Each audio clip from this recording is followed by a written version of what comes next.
Sintonizas Radio Pandora, la radio libre en otra onda.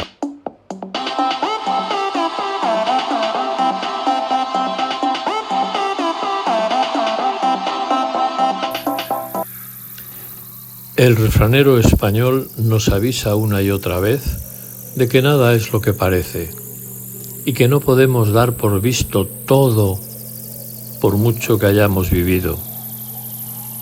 Ramón Montenegro, gran amigo de la infancia, que llevó una vida licenciosa hasta su muerte en el pasado 2021 con apenas 60 años de edad, me relató una historia de esas que hacen época, de esas que yo creí que no existían.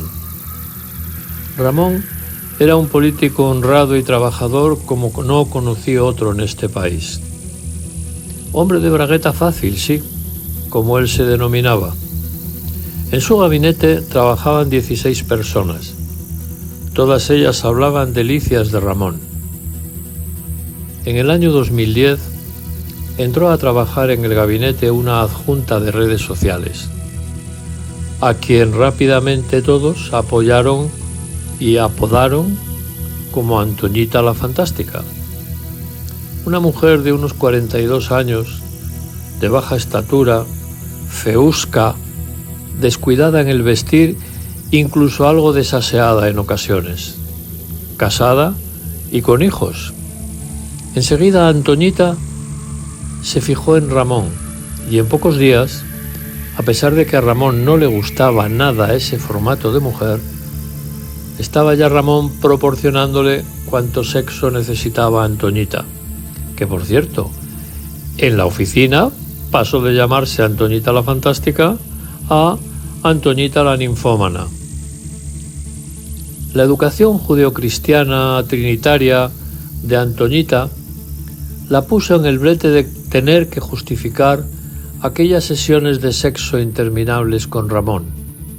Para ello pensó que lo mejor era declararle su amor, situación que justificaría sobradamente la necesidad de un amante amado, pues habiendo amor, el pecado es menor, parecía pensar ella.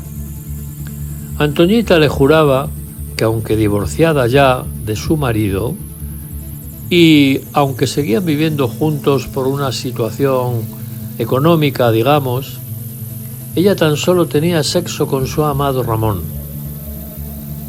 Ramón tenía ya escamas en la piel respecto de estas lides amatorias, pero tanto insistía Antoñita que Ramón la creyó.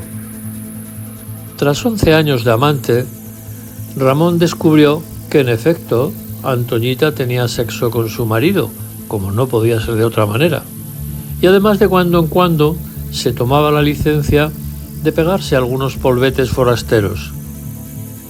Ramón, desolado por tal afrenta, no por la de follar con cuantos quisiera Antoñita, sino la de mentirle con tanto descaro, faltar al respeto del acuerdo contraído entre ambos, y especialmente el haber urdido semejante trama amatoria solo para medrar políticamente y llegar hasta su máximo nivel de incompetencia. A Ramón solo le faltó suicidarse, y no lo hizo tan solo por unos escasos segundos cuando Pedro el conserje pudo evitar el salto al vacío de Ramón. A partir de entonces, a Ramón se le conoce como el amante cornudo, y así le llamarán hasta el día de su muerte. ¿Os imagináis la situación del marido de Antoñita, sin sospechar ni media de todo este entramado? Yo no quisiera estar en su piel.